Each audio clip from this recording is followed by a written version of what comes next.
प्रभंजन शक्तिधारी व्यक्तियों से डर नहीं सकता, कोई तालाब दुनिया का समंदर भर नहीं सकता। प्रभंजन शक्तिधारी व्यक्तियों से डर नहीं सकता, कोई तालाब दुनिया का समंदर भर नहीं सकता। महज यह रस्म है, इसको निभाना भी जरूरी है।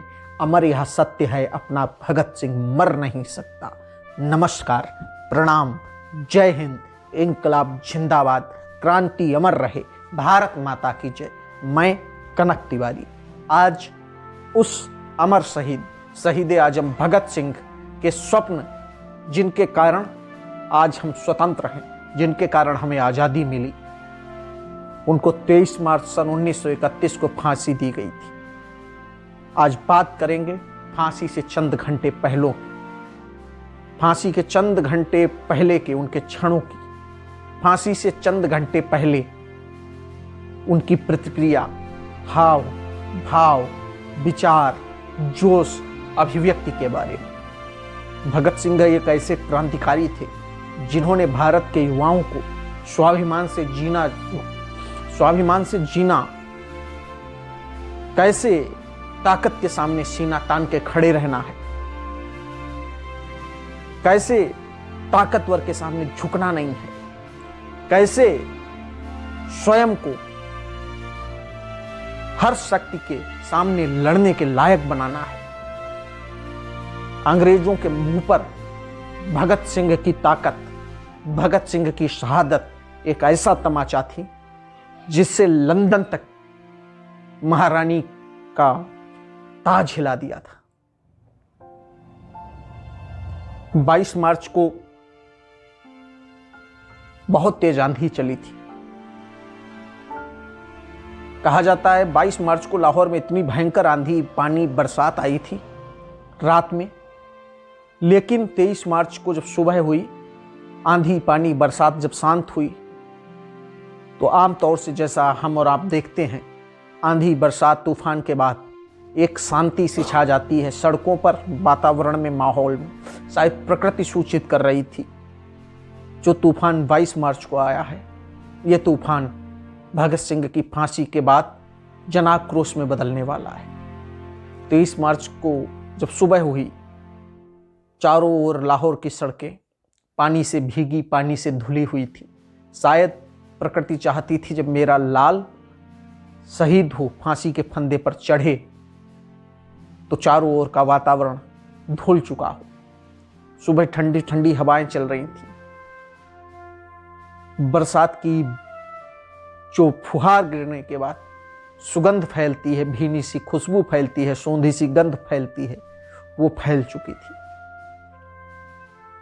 अचानक से 23 मार्च की सुबह जेल का नई बरकत, लाहौर की जेल में कैदियों की बैरक के सामने से होता हुआ जा रहा था और खुशफुसा रहा था कि आज भगत सिंह, सुखदेव, राजगुरु को फांसी होगी। आज भगत सिंह, राजगुरु, सुखदेव को फांसी होगी।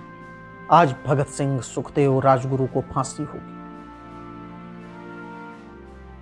ये बात जब बैरक में खड़े कैदियों ने सुनी, तो सभी ने जेल के नई बरकत को बुलाया। कहा, भगत सिंह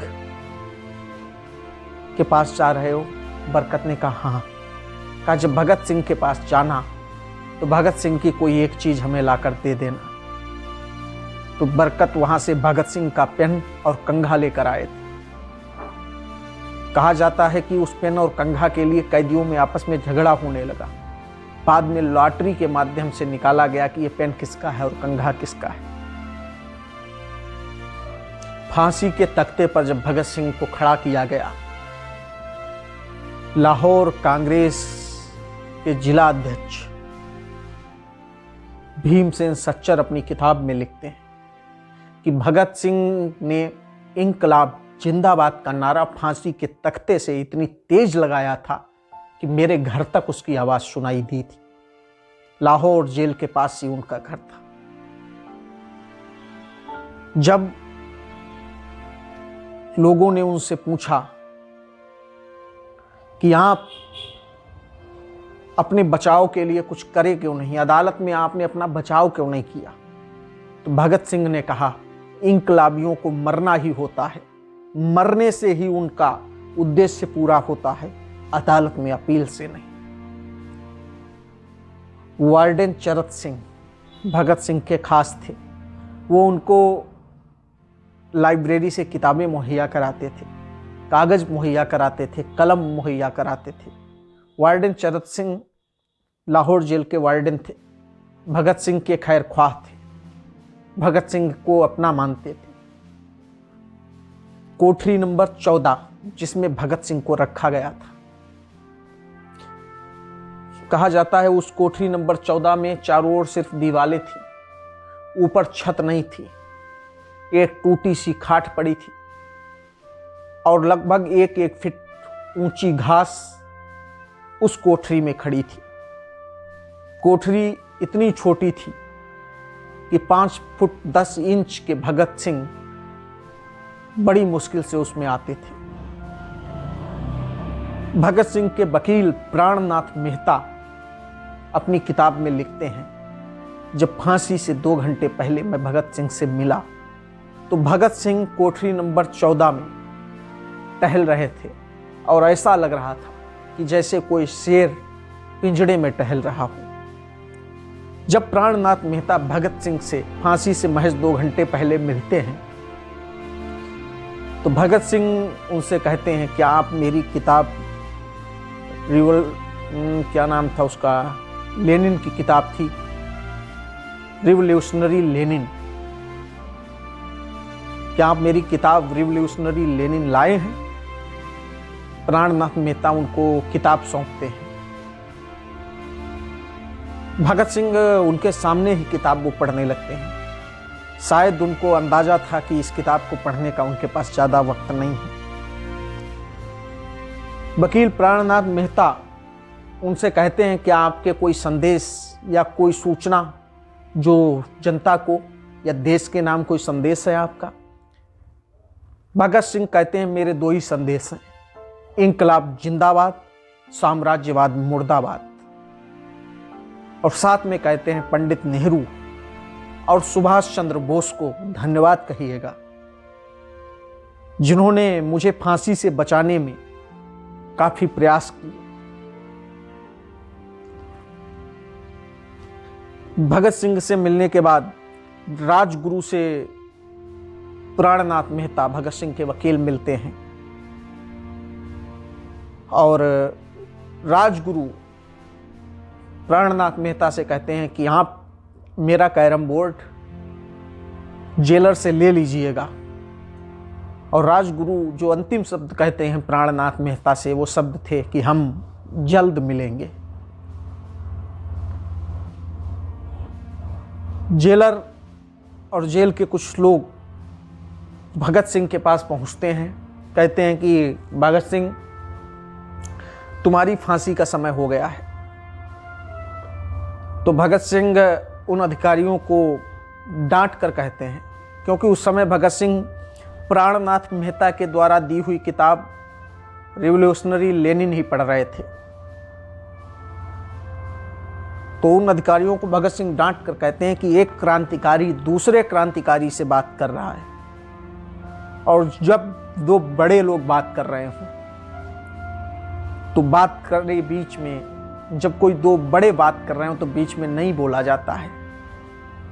तो वो भगत सिंह जेल अधिकारियों से कहते हैं, क्या मुझे आप ये किताब भी नहीं पढ़ने देंगे?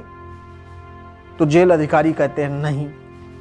तो भगत सिंह अपनी किताब का पन्ना जहाँ तक पढ़ चुके होते हैं वहीं से फोल्ड कर देते हैं, शायद इसलिए कि लोग जान सकें कि उन्होंने किताब कहाँ तक पढ़ी थी, या शायद इसलिए कि उन्हें विश्वास था कि हम लौट कर आएंगे तब पढ़ेंगे, और शायद इसलिए कि वो कोई विशेष संदेश देना चाहते हैं।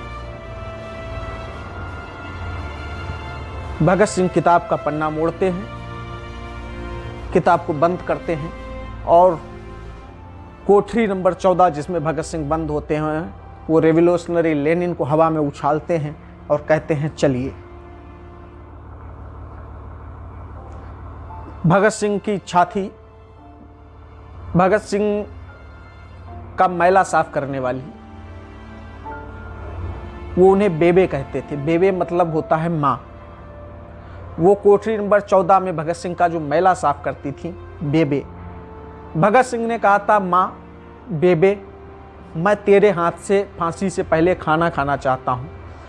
फांसी 24 मार्च को होनी थी, लेकिन एक षड्यंत्र के तहत अंग्रेजों ने 23 मार्च को ही फांसी पर उन्हें लटकाने का योजना, अपना एक खाका तैयार किया। बेबे से खाना खाना तो दूर, अंग्रेज अफसरों ने जेल के अंदर भी बेबे को घुसने नहीं दिया। फांसी की तैयारियां शुरू की गईं। भगत सिंह को जब फांसी के फंदे की ओर ले जाया जा रहा था, तो भगत सिंह अपना वही गाना, कभी वो दिन भी आएंगे जब आज़ाद हम होंगे, जब अपनी जमी होगी, जब अपना आसमां होगा, शहीदों की चिताओं पर लगेंगे हर बरस मेले, वतन पर मिटने वालों का यही बाकी निशा होगा। जब भगत सिंह को फांसी से कुछ चंद क्षण पहले चरत सिंह, वार्डन चरत सिंह भगत सिंह से कहते हैं, बेटे बाहे गुरु को याद कर ले। भगत सिंह कहते हैं कि मैंने जिंदगी भर ईश्वर को याद नहीं किया, आखिरी समय अगर मैं ईश्वर को याद करूंगा तो ऊपर वाला भी कहेगा कि भगत सिंह कायर था, भगत सिंह फांसी से डर गया, इसलिए मैं ईश्वर को नहीं याद करूंगा। शाम को 6 बजे भगत सिंह राजगुरु सुखदेव को जेल के गलियारों से गुजारते हुए ले जाया जा रहा था। कैदियों ने बूटों की आवाज सुनी, क्योंकि साथ में अंग्रेज ऑफिसर्स थे जो बूट पहनते थे। बूटों की खट खट की आवाज सुनी और एक गाना गाते हुए वो सब लोग आ रहे थे। राजगुरु सुखदेव भगत सिंह, सरफरोशी की तमन्ना अब हमारे दिल में है, देखना है जोर कितना बाजुए कातिल में है, वक्त आएगा तुझे हम बता देंगे आसमां, हम अभी से क्या बताएं क्या हमारे दिल में है। जब गाते आ रहे थे, चारों ओर से बैरकों से इंकलाब जिंदाबाद, इंकलाब जिंदाबाद, इंकलाब जिंदाबाद के नारे लगने लगे।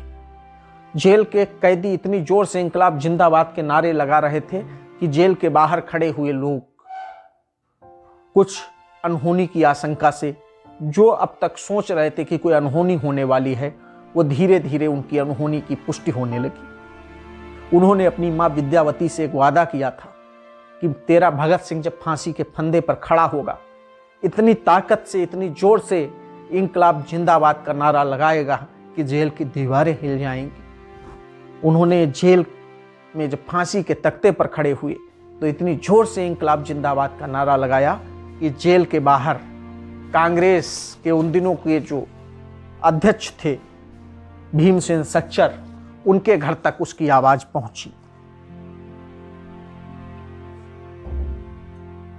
पिंडीदास सोंधी का घर लाहौर सेंट्रल जेल के पास था। इंकलाब जिंदाबाद का जब नारा लगाया तो उनके घर तक आवाज पहुंची। तीनों लोगों से पूछा गया कि तुम में से कौन फांसी पर पहले चढ़ेगा। सुखदेव ने सबसे पहले हां कहा। सबसे पहले सुखदेव पर को फांसी पर चढ़ाया गया। जे नेल्सन, लेफ्टिनेंट कर्नल NS सोधी और कई डॉक्टर्स मौजूद थे। कहा जाता है जब उनकी मौत की पुष्टि करने के लिए एक जेल अधिकारी से कहा गया तो वो भगत सिंह राजगुरु सुखदेव की मौत से इतना आहत हुआ कि उसने शिनाख्त करने से मना कर दिया। उसे तत्काल वहां पर निलंबित कर दिया गया और इस काम को एक जूनियर अफसर ने अंजाम दिया। फांसी के बाद पहले योजना थी कि भगत सिंह राजगुरु सुखदेव का अंतिम संस्कार लाहौर की जेल में किया जाएगा, लेकिन जेल में अगर अंतिम संस्कार किया जाएगा तो उठता हुआ धुआं बाहर खड़ी भीड़ को आक्रोशित कर देगी और जेल पर हमला हो सकता है। इसलिए जेल की पिछली दीवार को तोड़कर बड़ी अपमानजनक स्थिति में, बड़े असम्मान के साथ उन्हें ट्रक में डालकर नदी के किनारे ले जाया गया। पहले उनका अंतिम संस्कार अंग्रेज अफसरों की योजना थी कि रावी के तट पर किया जाएगा, लेकिन रावी में पानी काफी कम था, इसलिए उनका अंतिम संस्कार सतलज के किनारे किया गया।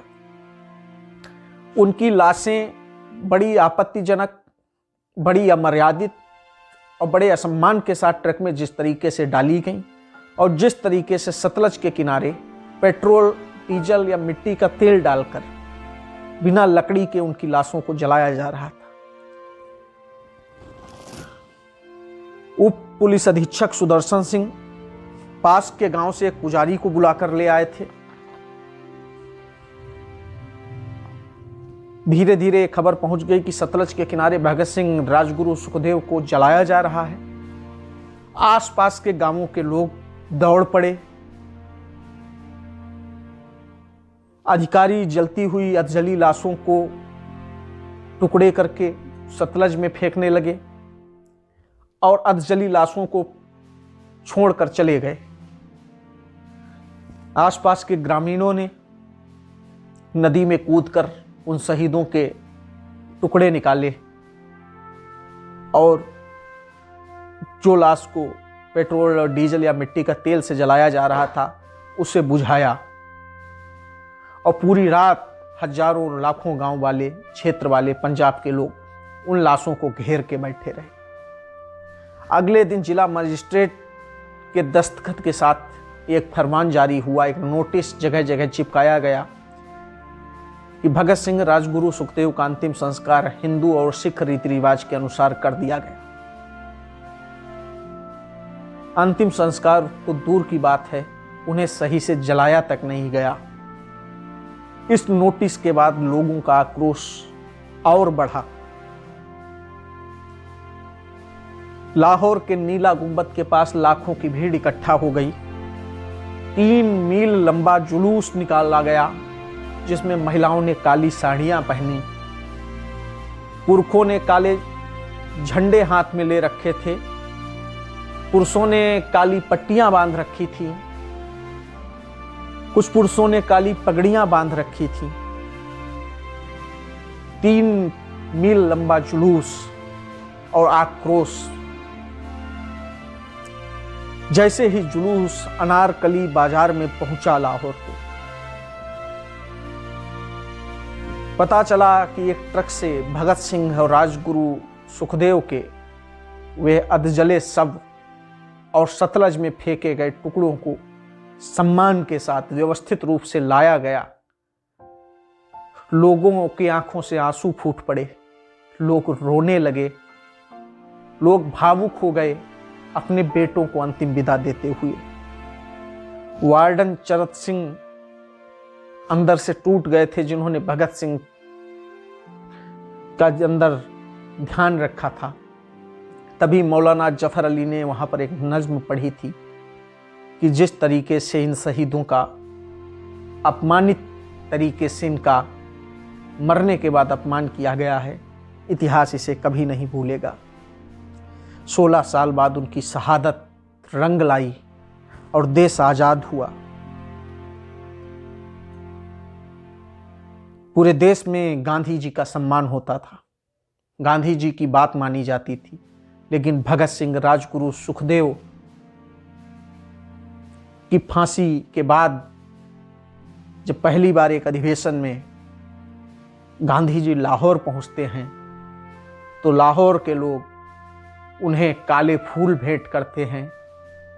महात्मा गांधी मुर्दाबाद, गांधी बाबा मुर्दाबाद, बापू मुर्दाबाद के नारे लगाए जाते हैं।